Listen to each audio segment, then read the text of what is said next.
did you first learn that Balanchine was going to make this his first work for you? How did the news reach you? Actually, we were on tour in Russia in 1962, and I had injured my knee and wasn't dancing. And we were in the last city, I believe it was Baku, and Mr. B had returned to the company, and I was watching the performance in the wings, and he came up and he said, "You shouldn't be standing," and there was a piano in the wings, and he put me up on the piano to sit, and I have this in my diary. He asked me how I was, and I said I was sad that I wasn't dancing, but he said, but that I thought I would be fine for Nutcracker, which was coming up. And he said, "Nutcracker's not important. I have something else I would like you to do." And he went like this. And that was how I learned, in retrospect, that that was going to be meditation. And did you ask any questions? No? No. That meant everything to me. That sparked another dream. How did you then discover what meditation would be? In the studio when you were working on it? Yes, I don't recall that I knew anything about it. We actually were at the old School of American Ballet, and you just see your name, and I don't even think that, maybe the ballet did have a name since it's called Meditation in Tchaikovsky's score, but it just started that one day. How were you dressed when you came to the first rehearsal? Probably in my standard black tights that I invented with the heel and toe cut out, and a black leotard, cap sleeve leotard, a scoop neck, and a little black skirt, not chiffon, little black skirt. That was sort of the only outfit I had. And you started working right away on it. Mm-hmm. At what point did the dress come in? Because a dress does change the look of a work. Oh, absolutely. One feels different. I feel different if I have a long chiffon skirt on than if I have a short little skirt or a tutu or no skirt. And I don't think the costume didn't come until the very end. And Madame Karinska designed it. It's a little different than what we have now, but it was off-white, and there were 2 slits in the skirt, partially up, and the bodice was white satin with, for some reason, 2 little things at the end of the bodice. Very, very small, but not cut across the back.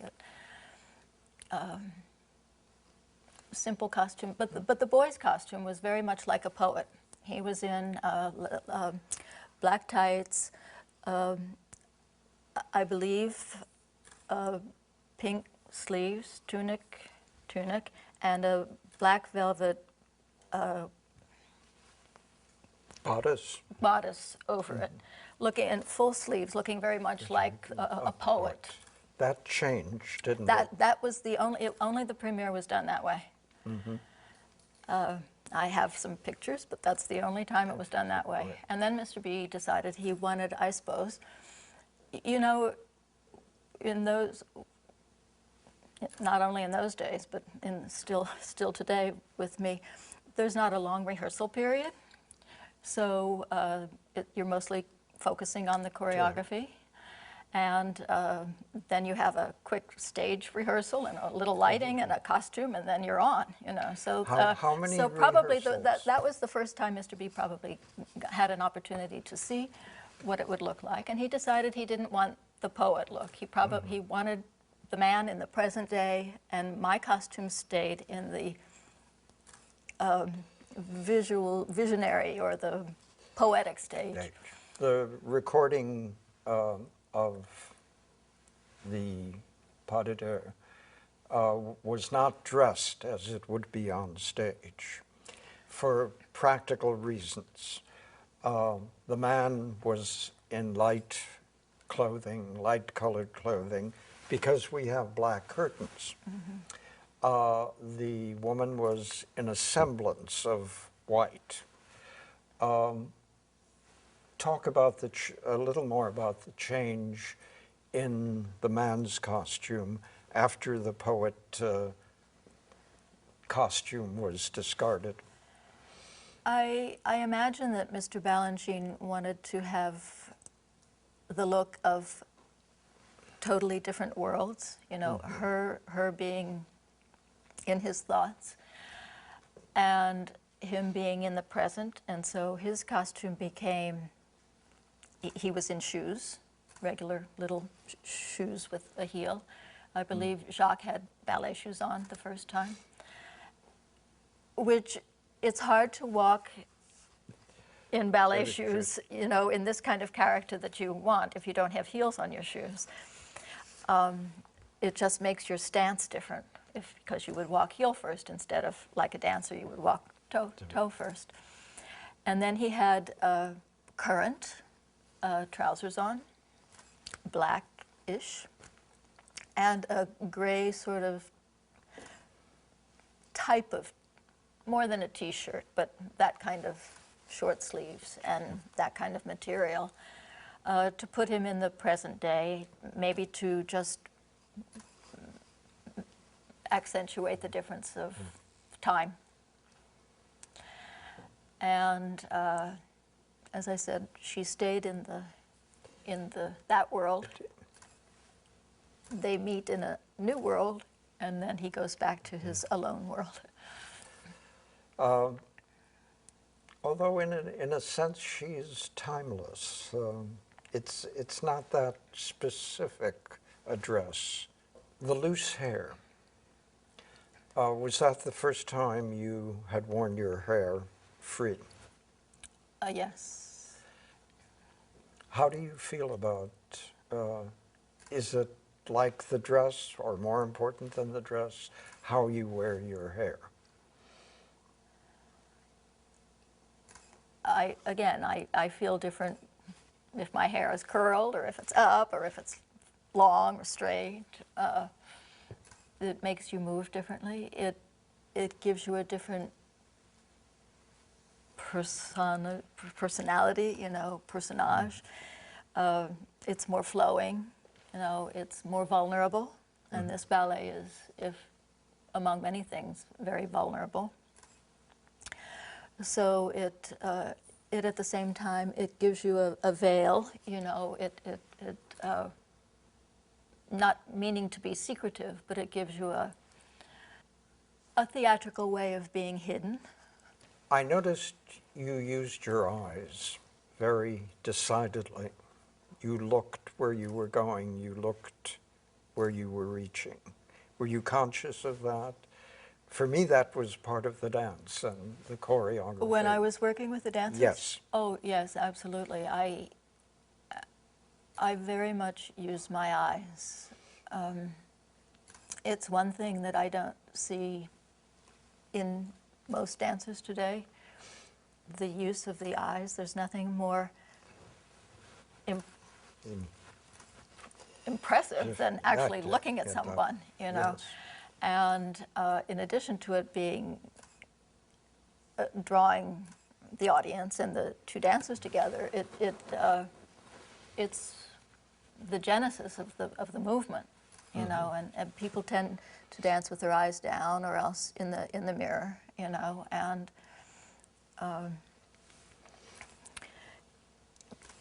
we are in this world, and there's 360 degrees in a circle, or in that world. And as a dancer, as a person, you have the responsibility and the luxury of dancing on every degree.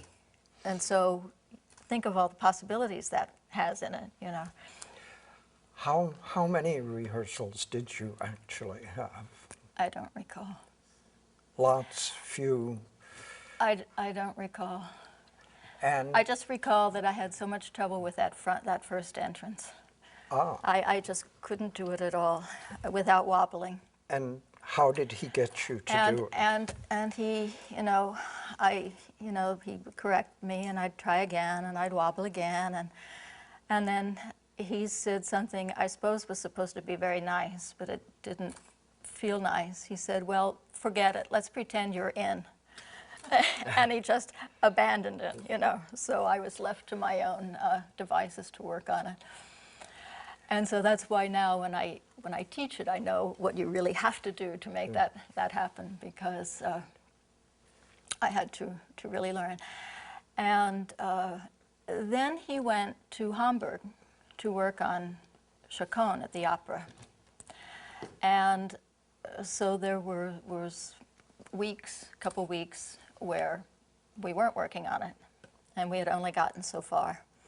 But I really can't answer that question because it all went by so quickly, and so I think Mr. B was comfortable working with a pianist. Gordon Belsner was very, very fine and a pianist, and you couldn't hire, that was extra expense to hire a violinist to come to all those initial rehearsals where you're making it from nothing. And so I don't think we heard the violinist until we got on stage, other than listening to the music and the recording. Looking at it in the studio, I find it amazing, particularly for a Balanchine ballet. Balanchine, one thinks of steps, but here there's so much for the arms, the hands, the wrists. It's really quite amazing in its detail and its logic. But that's very Balanchinian. It's not obvious Balanchinian, but he even invented how he wanted the man to hold the girl by the wrist and not by the hand, which was the earlier old-fashioned way of doing things. So in a sense, it's very much him, but it's up until that time not really been practiced. But in terms of steps, it doesn't have the typical richness of what one thinks of as classical Balanchine. It's of course a romantic piece, and but there are no beats, no brises, no showy steps. It all flows, and the focus, at least sitting close, is on the handwork rather than on the foot or the leg. Well, you don't have steps to masquerade behind or to fall back on. It's very easy sometimes to fall back onto steps that you do well. Even as a dancer, you work to perfect your craft, and so you want to make sure that your lines are right and you are honest. But the legwork that is done, the arabesques, the pirouettes, they're only there to sort of serve the world of meditation. It's not an arabesque. It's the only kind of arabesque that could survive in the world of meditation, And I call up Mr. B's ballets worlds because they all are different worlds to live in, and the actual steps only exist to make that world understandable. This is a ballet about love and loss, and that's why there are moments that are somewhat awkward, because life is awkward sometimes, So Mr. B choreographed that into the ballet. If everything were, life is not always smooth, but it's beautiful. And it helps us to learn about life. The title of your book is Holding On to the Air. And I think that comes from something he said to you about the entrance. This piece. Where exactly did he say it? And at the studio. At the studio. My first entrance, her first entrance, where you're holding on to the air, and it made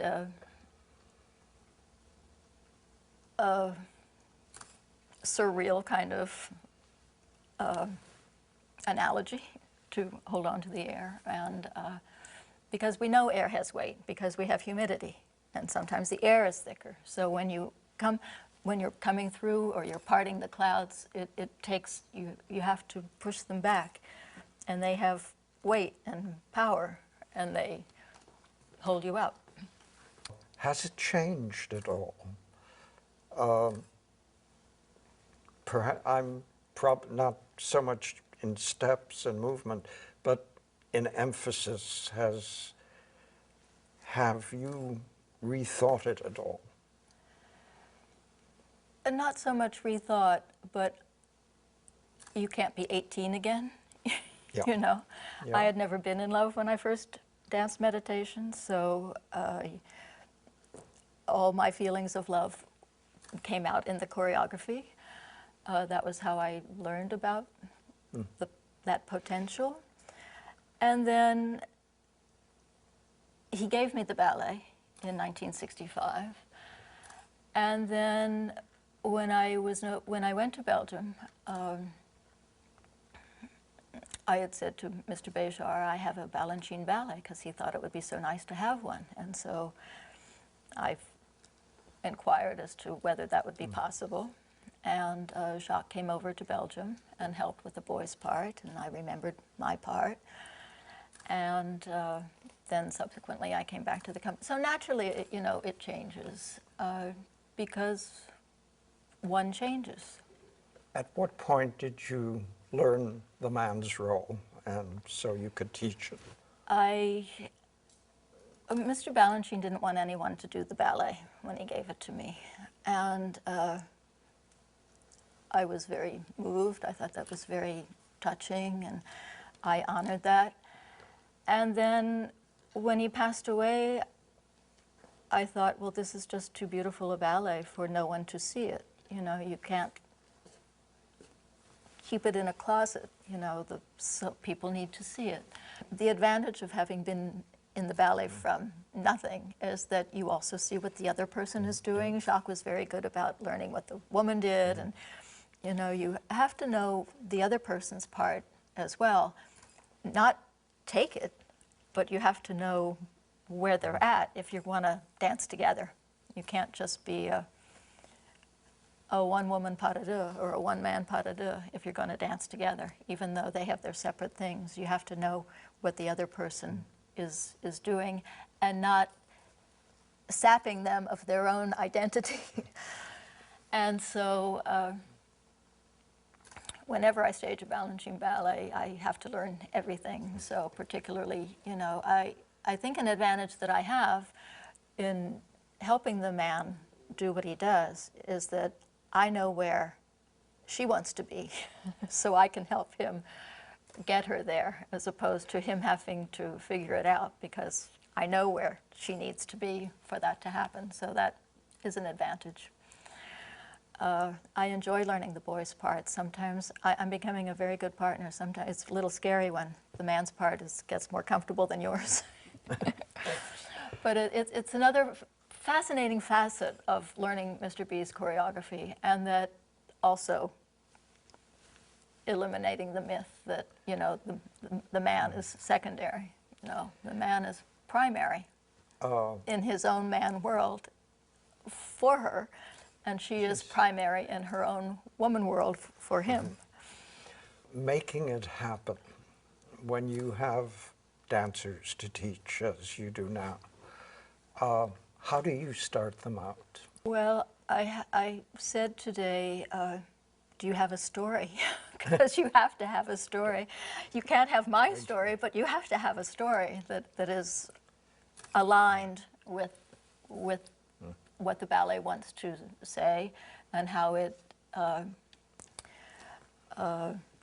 exhibits itself physically and visually. And they said yes. I mean, they know the story. I've talked about it before. And it doesn't have to have my story, but it has to have a similar kind of story. And so you let them find their own story. You can't dance someone else's life. You know, you have to have your own life that is honest and valid to the ballet. I think what he wanted was your visual expression comes out of the movement, not the other way around. The movement has tacked on frowns or angst. It comes out of the movement, and also it comes out of the music. There were places where the dancers, you know, I don't want them to be beholden to counts, but you have to have the pulse of the music present in order to produce the movement that you want. You can't produce the true movement if it's not a musical relationship. And then when she did it musically, it made sense and it worked. But you can't make something work without the pulse of the music, the heartbeat of the music, you know. Because that's, Mr. B respected music, and that was where he came from. He came from the music. And sometimes people,